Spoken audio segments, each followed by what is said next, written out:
right. Well, I hope everybody did a good job and got the exact same expected value matrix that I did. So now let's go ahead and take a look at how we're going to calculate the chi-squared test statistic. So if you notice, the formula hasn't actually changed. It's still our observed minus expected squared, all divided by our expected. But what has changed is we've added the I and the J to represent the different components of our matrix.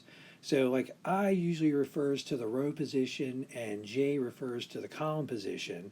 So what I did is a little example here of O11 minus E11, which would be first row, first column. So that would be again looking at the humanities at 68 and the 88.67 that we calculated here. And so if you notice, that's what we've got. So 68 minus 88.67 squared. And then this is going to give us a single value. And so again, what we need to do is we'd have to do that for every single position that's there. So again, luckily for you guys, I've got a nice way that we can do this on the calculator that we can do as a nice little cheat instead. So now it's a little bit more complicated because we don't have that nice column of data like we did for the last section. So since we have a matrix, we still want to think of the observed as our list 1 and our expected as our list 2. But when it comes time to putting them in, we don't want to put them in as a matrix. We're going to kind of cheat the system and pretend these are a bunch of columns of data. So the way I'm going to do that is I'm going to type these in a certain order. So what I'm going to do is go and type in my first 4 entries is going to be that row straight across. And then my next one is going to be 5, 6, 7, 8. So again, I'm typing these in as just a big column of data. And so these numbers are just telling me what position in the column they'll actually be. So the first row are going to be the first 4 numbers in the column. The second row are going to be the next 4. And then finally, the last one is going to be the last 4.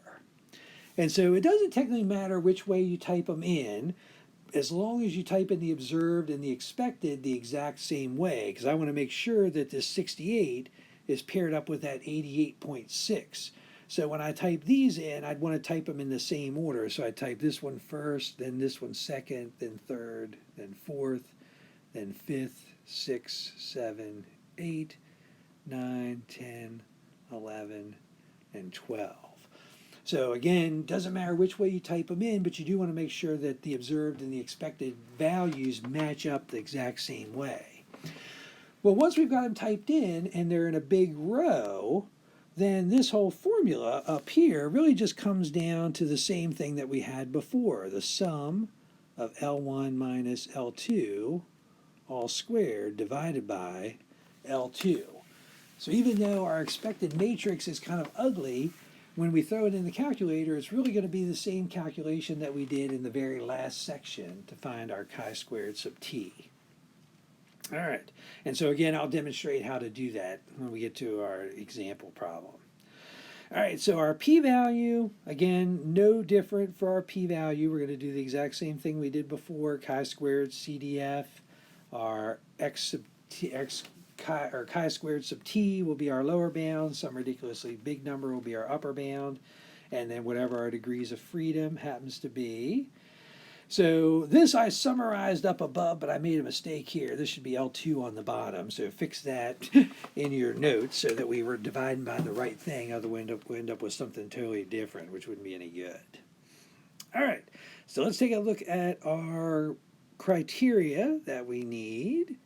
So now for this one, when we're testing for our independence, we are still using degrees of freedom, but since we have rows and columns, we can't just do like our categories minus 1 like we did last time. So notice what we're using here is going to be our rows minus 1 times our columns minus 1. So like if you look at the previous example that we had above, we had 3 rows, so 1, 2, 3. So our rows would be 3. And the number of columns that we had were 1, 2, 3, 4. So we had 4 columns. So using this formula, we'd see that our degrees of freedoms would be 3 minus 1 is 2 times 4 minus 1 is 3. So we'd end up with a degrees of freedom of 6. And so again, we'll use that in finding our p-value, but we're also going to use it to find our chi-squared comparison value as well. All right.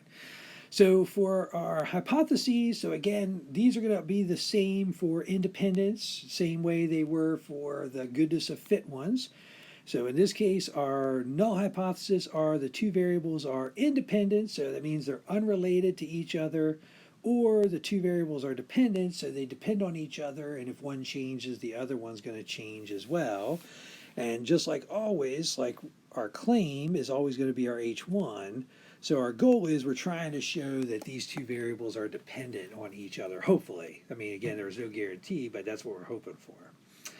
All right, so calculate our test statistics. So we just talked about that from above. So again, that's going to be our sum of L1 minus L2 squared, all divided by L2.